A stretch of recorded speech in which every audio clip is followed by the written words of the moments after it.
लोक गायिका नेहा सिंह राठौर को अयोध्या कोर्ट से बड़ी राहत मिली है। लखनऊ कोर्ट में देशद्रोह मामले की सुनवाई 12 मई को होगी।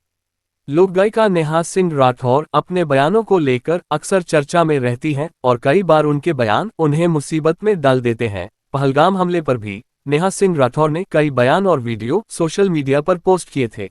सरकार के खिलाफ ट्वीट करने की वजह से लोगों ने उन पर सवाल उठाने शुरू कर दिए थे। दिक्कत तब बढ़ी जब पाकिस्तान में नेहा सिंह राठौर के वीडियो शेयर किए जाने लगे, जिसके बाद देश के अलग अलग राज्यों से नेहा सिंह राठौर के खिलाफ देशद्रोह का केस दर्ज करने की मांग की गई थी, मगर इस मांग को कोर्ट ने खारिज कर दिया है।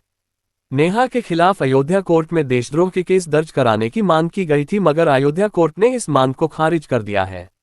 अभी लखनऊ कोर्ट में नेहा सिंह राठौर के खिलाफ देशद्रोह का मामला लंबित है। इसकी सुनवाई 12 मई को होनी है। अयोध्या कोर्ट से तो नेहा सिंह राठौर को राहत मिल गई है और अब लखनऊ में नेहा सिंह राठौर को अपना पक्ष रखना है। अयोध्या में दाखिल परिवाद खारिज होने के बाद नेहा सिंह राठौर ने अपनी खुशी जाहिर करते हुए वीडियो शेयर किया है। नेहा ने वीडियो में कहा है कि सवाल पूछना नागरिक की जिम्मेदारी है। नेहा ने कहा कि लोगों को गलतफहमी हो जाती है और वो देश और सरकार को एक समझ लेते हैं। जनता का काम सरकारों से सवाल पूछना है। इस बीच नेहा सिंह राठौर ने पाकिस्तान के आतंकी ठिकानों पर किए भारतीय सेना की स्ट्राइक पर भी रिएक्शन दिया है। नेहा सिंह राठौर ने लिखा है, एक चुटकी सिंदूर की ताकत देख ली आतंकवादियों। कैसे हैं दोस्तों? देश में तनाव का माहौल और युद्ध के आसार हैं, जिसके बीच मैं एक राहत देने वाली खबर आप लोगों से साझा करना चाहती हूं। मेरे खिलाफ बीते 30 अप्रैल को फैजाबाद में एफआईआर दर्ज करवाने के उद्देश्य से एक परिवाद दाखिल किया गया था, जिसे मेरा पक्ष सुनने के बाद माननीय न्यायालय ने उसे खारिज कर दिया है। मैं बहुत खुश हूँ। मुझे अपने देश की न्यायपालिका पर पूरा भरोसा है और मैं ये बात बखूबी जानती हूँ कि अपने देश के संविधान की मजबूती के लिए लड़ना देश प्रेम का सुंदर उदाहरण है। मैं ये भी जानती हूँ कि एक नागरिक के तौर पर अपने देश की सरकार से सवाल पूछना एक नागरिक का अधिकार और जिम्मेदारी दोनों है। मैंने अक्सर लोगों को भ्रमित होते हुए देखा है और समझा है कि कई बार लोग सरकार और देश दोनों को एक ही समझ लेते हैं और उन्हें लगता है कि देश की सरकार से सवाल पूछना अपने देश पर सवाल उठाने जैसी बात है, लेकिन ऐसा नहीं है। राजतंत्र और लोकतंत्र के बीच यही तो मुख्य अंतर है। राजतंत्र में राजा जनता से ऊपर होता था और उसका काम जनता को नियंत्रित करना होता था, लेकिन लोकतंत्र आने के बाद ये व्यवस्था उलट गई।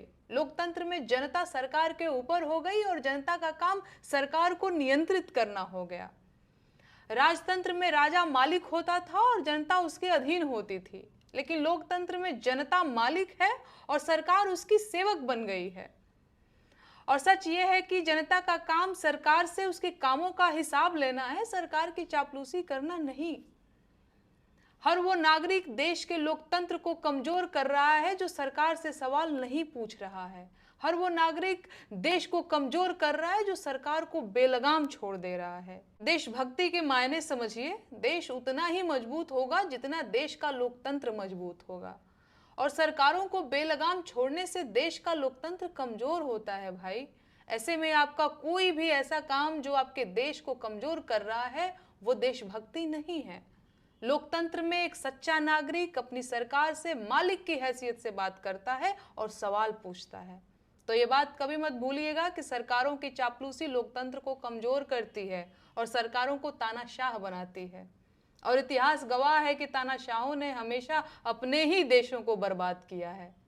क्या आप अपना यूनानी आयुर्वेदिक हर्बल ब्रांड शुरू करना चाहते हैं लेकिन मैन्युफैक्चरिंग की सुविधा नहीं है? अस्बा लाइफ केयर प्राइवेट लिमिटेड आपके सपनों को हकीकत में बदलने के लिए तैयार है। हम लाते हैं उच्च गुणवत्ता वाले यूनानी आयुर्वेदिक और हर्बल प्रोडक्ट्स जैसे माजून tablets, capsule, syrup, face wash, shampoo, toothpaste और कई अन्य उत्पाद। हमारी अत्याधुनिक मैन्युफैक्चरिंग यूनिट में बेहतरीन मशीनरी और गुणवत्ता परीक्षण लैब्स हैं जो आपके उत्पाद को हर मानक पर खरा उतारते हैं। हम सिर्फ उत्पाद निर्माण नहीं करते बल्कि आपके ब्रांड के लिए सही पैकेजिंग और गुणवत्ता निश्चित करते हैं। अब अस्बा लाइफ केयर के साथ आप अपना ब्रांड ऊंचाइयों तक ले जा सकते हैं। संपर्क करें 9458039611 या 8171161766 पर। Website www.asbalifecare private limited।